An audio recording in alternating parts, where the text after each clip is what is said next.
Hi there, digital enthusiasts. I was on a client call this week showing them the power of data science and its direct impact on digital marketing. They really appreciated what I had shown them, so I decided to make a quick video as a sneak peek to our capabilities. Data science and digital marketing involves using advanced analytics and algorithms to analyze vast amounts of data. So, thanks to tools like BigQuery for data warehousing and R as a programming language for sketching reports and visualizing data. So, I'm going to show you a sneak peek here in a slideshow.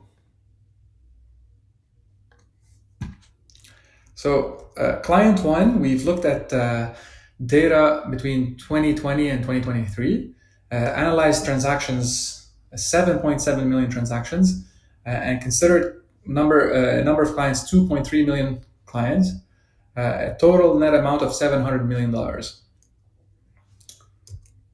And the first step was to show the client that the 20/80 or the 80/20 rule does not apply. They thought that 20% of their top customers are actually generating 80% of their revenue.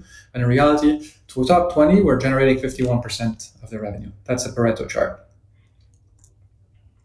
So the client had many questions like around who are the customers, how do they behave, which groups they belong to, who are the most valuable, are we losing some, what's the churn rate, which customers we should take care of more or send them a different message, and how do we improve retention and increase lifetime value.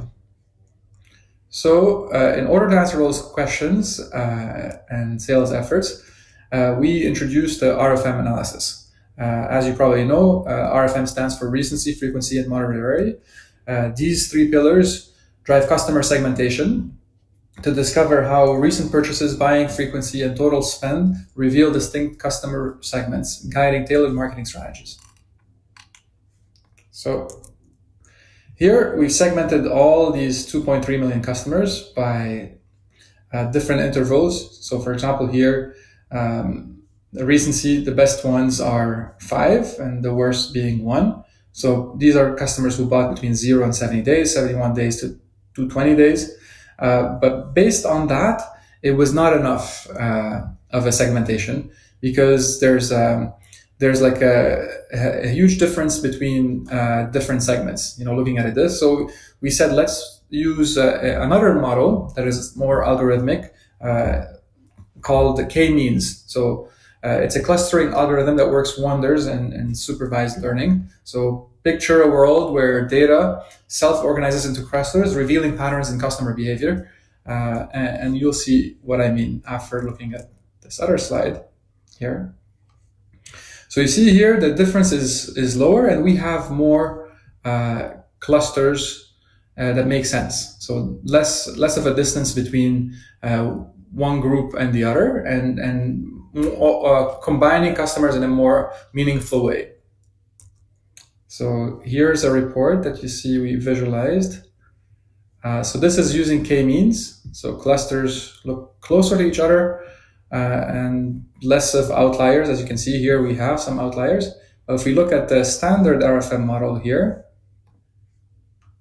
you see there's not much difference when we're looking at the frequency score.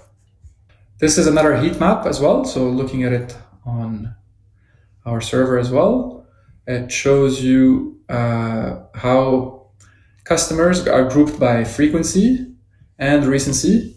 And the top quadrant here, so we have 5 by 5 quadrants, 25, are the most valuable customers, and these are the most valuable customers. So as an example, this group has a frequency class of 5 and a recency of 5. Number of clients is pretty small, 293.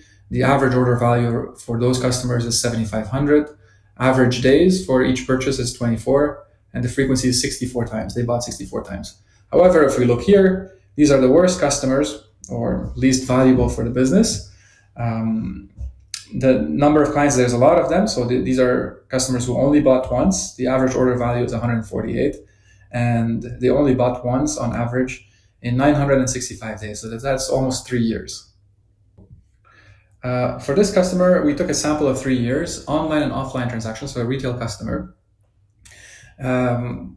Total number of orders, excluding NAs, amounts for about 7.2 million. 873,000 orders unused in addition to returning customers. And customers considered only new customers in the selected period. Total number of acquired new customers during that period is about 2 million, 1.9 million. Total revenue is 440,000. So we looked at the acquisition of customers that were acquired online is 31% of the total amount of customers. Okay, and before getting into the cohort analysis, if you haven't heard about it, it's basically a way to understand user behavior over time. Imagine grouping users by shared experiences to unveil insights into retention, engagement, and impact on marketing campaigns. So we'll see more about that. And then we looked at the overlap between online and offline, how many of the customers that were acquired online came back and bought, whether it's in-store or online again. And we see the percentage here that customers that were acquired in-store are relatively coming back more often. There's a higher retention of customers actually coming in-store. Okay. And here, returning revenue of acquired customers online represent 24%, while the ones acquired in-store have a returning revenue of 30%. So, as I said earlier, there's more value in customers who are actually buying in-store. Then we looked at the monthly breakdown as well. So how many customers are acquired, over time? There's obviously seasonality here, as it's an e-commerce and retail business. We see November and December are a big month around Black Friday. And if we look at the beginning of the summer too, in June here, we see a spike too, June, July, usually when sales happen, looking at it from both angles. We also looked at it over COVID years. So as you can see here, there's times where there's store closures in Canada, and some stores were closed. So stores did not perform very well, but e-com was strong. And after opening, e-com dropped down to 21%, and in-store was more around 79%. Here we looked at the frequency of buyers, how often, if they come from online, offline, how often they buy on average. Here the average first-time online customer retention by month. So you see a lot of them coming back from the first month, likely for returns, and then it drops the percentage month over month. And one thing we noticed here, after 12 months, there's always a spike in revenue. So it's a cycle. So here, we learned that every year there's customers coming back and buying again, for that specific business.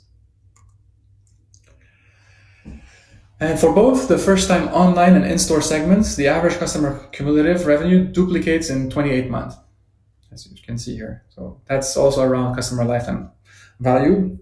Basically, the magic number to predict total revenue a customer brings throughout their journey. So looking into that metric, you can start working on your acquisition costs, your retention rates, and guide strategies for customer growth over time. If you say that you're going to double the value of a customer after 28 months, then you can plan for that and spend more. This is the incremental average revenue. How much more money are we getting from all customers combined on average? So looking at it from online side, so it's a few dollars every month. In store is a little bit more. Here it starts 3, 4, 4, 4, and goes up, and here it's 5, 6, 5, 5, 5. It ends by 10.